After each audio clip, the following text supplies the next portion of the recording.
بسم اللہ الرحمن الرحیم۔ السلام علیکم ورحمۃ اللہ وبرکاتہ۔ ڈیلی اسلامک انفارمیشن میں تمام دوستوں کو خوش آمدید کہتا ہوں۔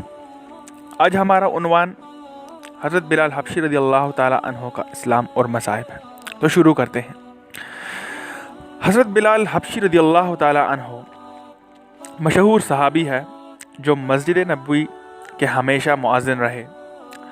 شروع میں ایک کافر کے غلام تھے، اسلام لے آئے جس کی وجہ سے طرح طرح کی تکلیفیں دیے جاتے تھے۔ امیہ بن خلف جو مسلمانوں کا سخت دشمن تھا، ان کو سخت گرمی میں دوپہر کے وقت تپتی ہوئی ریت پر سیدھا لٹا کر ان کے سینے پر پتھر کی بڑی چٹان رکھ دیتا تھا تاکہ وہ حرکت نہ کر سکے، اور کہتا تھا کہ یا اس حال میں مر جائے اور زندگی چاہے تو اسلام سے ہٹ جائے، مگر وہ اس حالت میں بھی احد احد کہتے تھے، یعنی معبود ایک ہی ہے۔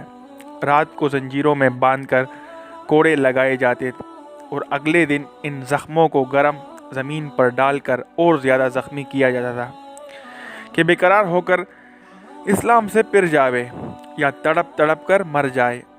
عذاب دینے والے اکتا جاتے، کبھی ابو جہل کا نمبر آتا، کبھی امیہ بن خلف کا، کبھی اوروں کا، اور ہر شخص اس کی کوشش کرتا کہ تکلیف دینے میں زور ختم کر دے۔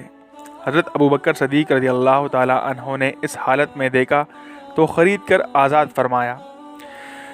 چونکہ عرب کے بت پرست اپنے بتوں کو بھی معبود کہتے تھے، اس لیے ان کے مقابلے میں اسلام کی تعلیم توحید کی تھی، جس کی وجہ سے حضرت بلال رضی اللہ تعالی عنہ کی زبان پر ایک ورد تھا۔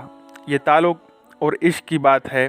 ہم جھوٹی محبتوں میں دیکھتے ہیں کہ جس سے محبت ہو جاتی ہے اس کا نام لینے میں لطف آتا ہے، بے فائدہ اس کو رٹا جاتا ہے، تو اللہ کی محبت کا کیا کہنا جو دین اور دنیا میں دونوں جگہ کام آنے والی ہے۔ یہی وجہ ہے کہ حضرت بلال رضی اللہ تعالی عنہ کو ہر طرح سے ستایا جاتا تھا، سخت سے سخت تکلیفیں پہنچائی جاتی تھی۔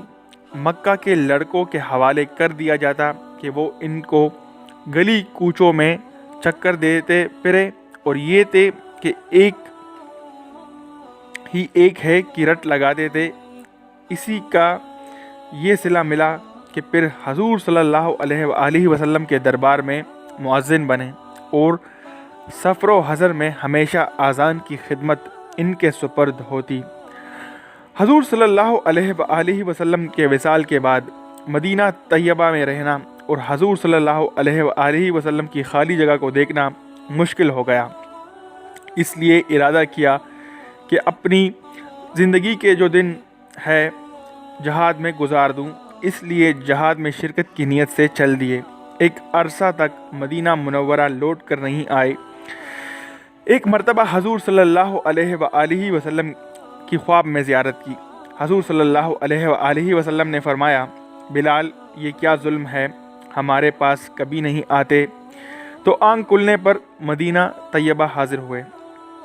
حضرت حسن رضی اللہ تعالی عنہ، حضرت حسین رضی اللہ تعالی عنہ نے اذان کی فرمائش کی۔ لاڈلوں کی درخواست ایسی نہیں تھی کہ انکار کی گنجائش ہوتی۔ اذان کہنا شروع کی، اور مدینہ میں حضور صلی اللہ علیہ وآلہ وسلم کے زمانے کی اذان کانوں میں پڑھ کر کوہرام مچ گیا۔ عورتیں روتی ہوئی گھر سے نکل پڑی۔ چند روز قیام کے بعد واپس ہوئے اور 20 ہجری کے قریب دمشق میں وصال ہوا۔